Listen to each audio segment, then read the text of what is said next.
Greetings everyone, here's Lodrik and this is the game War in the Pacific Advanced Edition. This is my play by email match against KilRoy. This is game version 27B with extended map, scenario 1 with no modifications.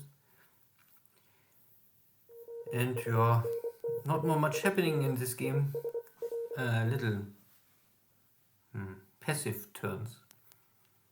But I try to continue my thrust on Townsville and take over this important northeastern Australian base.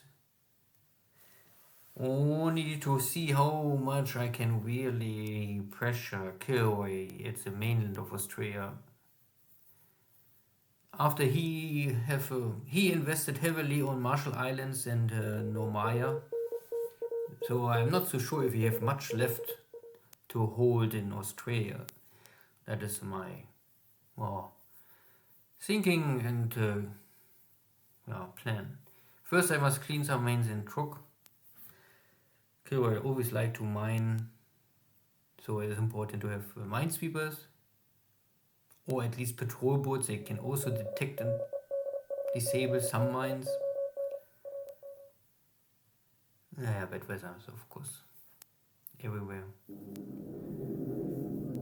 And I saw that KilRoy have some fighters on in Akyab, I don't know. So I make this attack on the airfield, but the flag is so strong, and Betty's and Nels are really likely built on it.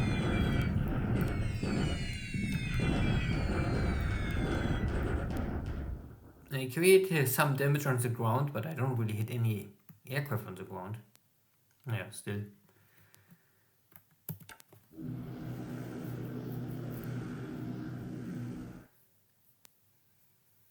But I make an all-out attack on this airfield. Flag is still too strong, I would say. I come here in 10,000 feet, so all the light and medium up to 40 millimeter not really can create a lot of damage. So if I learn or I read that flag can even shoot maybe 10% higher. So if the 40 millimeter can normally go only to 9,500, so maybe they can go to 10,500. Or so if you fly maybe 11,000, you can completely avoid this. But then they will not shoot. So if you fly in 10,000, then maybe 40 millimeter will still shoot and waste ammunition, but not really damage you effectively. So I don't know if this damage is now more from heavy flag or from 40 millimeter. Impossible to split this information. If I would fly in 15,000, then I would know, okay, only heavy flag can hit. Good. Yeah, the Chinese, they don't have any flag. Nothing more really can hurt me. More and more flag losses. I mean, I damage the base, yeah, but I pay a high price on airframes. And not this, I don't really like.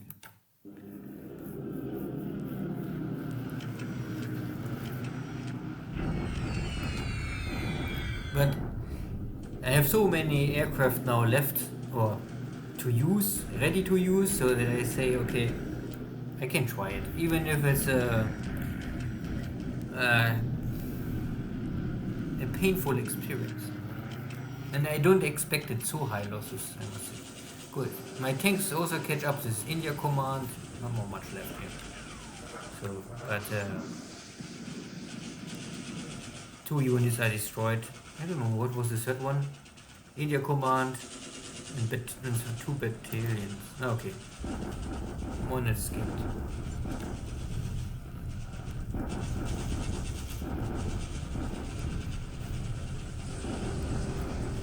Yeah, Nansang is still under siege. Maybe sooner or later I can try again to hit. I'm waiting only that my fatigue is getting under control. And this is now KilRoy's. I think he realized that he will be encircled soon. So he tried to push out. I don't know if he bring in reinforcements, but you can see that he have here 1, 2, 3, 4 Australian divisions. So second, third, fifth, and eighth Australian division is here, plus army, plus normally motorized brigade and tanks. And I have here really only infantry, 1 division plus 2 regiments. And Townsville is clear terrain, but yeah, problem is he simply cannot win, looks like. And he lost a lot of equipment in this attack.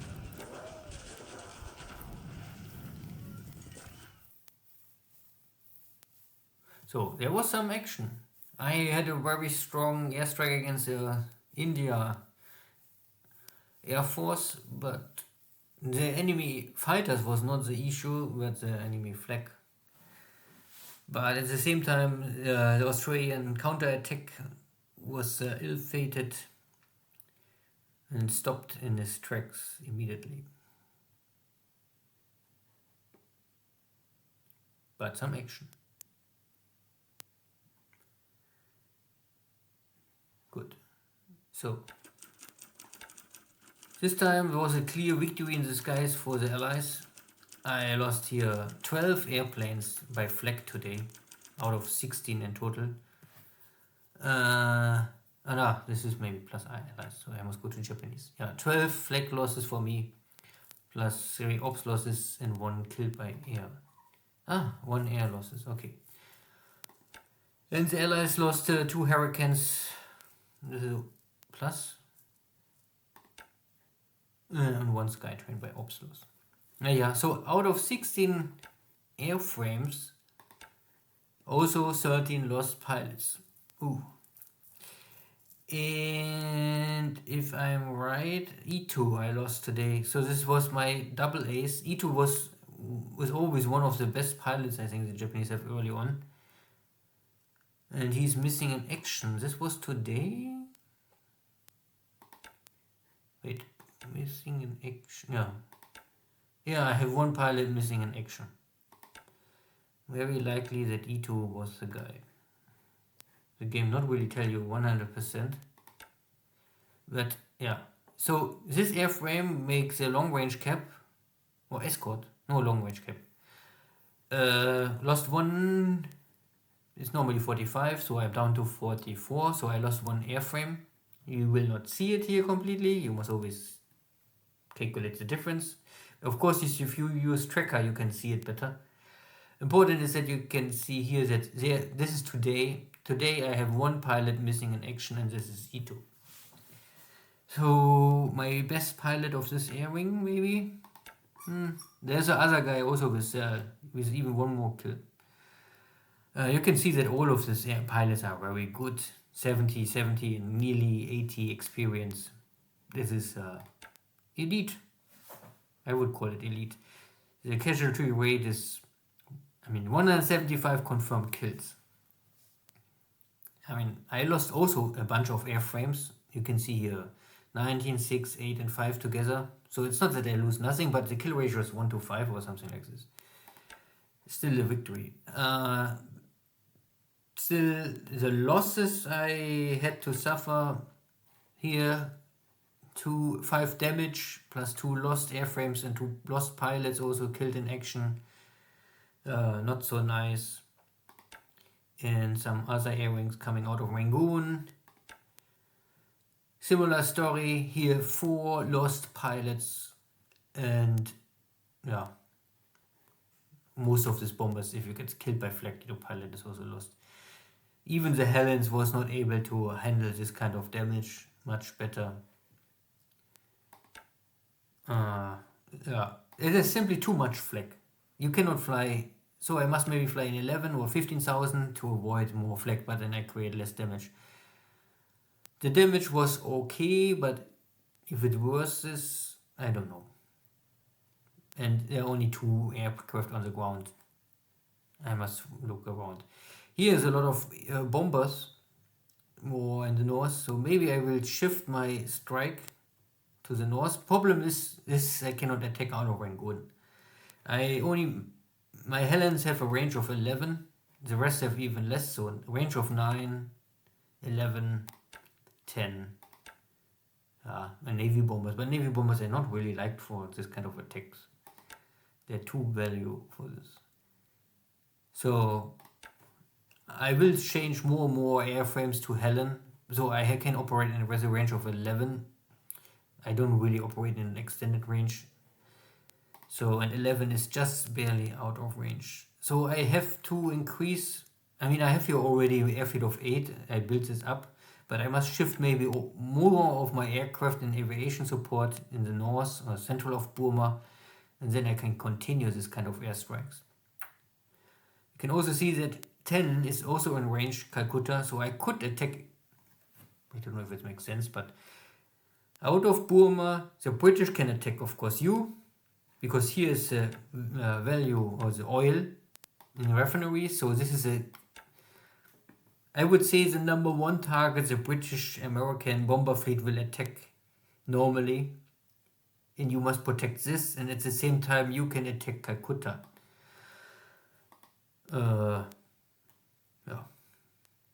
If you make strategic bombardment. Normally in my games I always say 42 is no strategic bombardment, because in 42 you try to win. Strategic bombardment come in play if you really only want, if you play for the long run. And this is a change of tactic. At the beginning you try to make the war quickly done and win the battle and then end the war, and not destroy everything and who bleeds more will lose. Towns will KilRoy attack me. I have really something to say today. But my division stays strong. Nearly no fatigue on my side. So, I don't know, the Australian forces was simply really not good. Townsville is clear terrain, so there's no bonus for me, but no. It is like it is. Anything else? I don't know. So the points, because this attack cost of course KilRoy some points. Not that it changed was, but we are still 41 to 5.5. Not 10 to 1 at least. 8 to 1 or something. Yeah, the rest is quiet. I'm not even sure how's the situation of my carriers.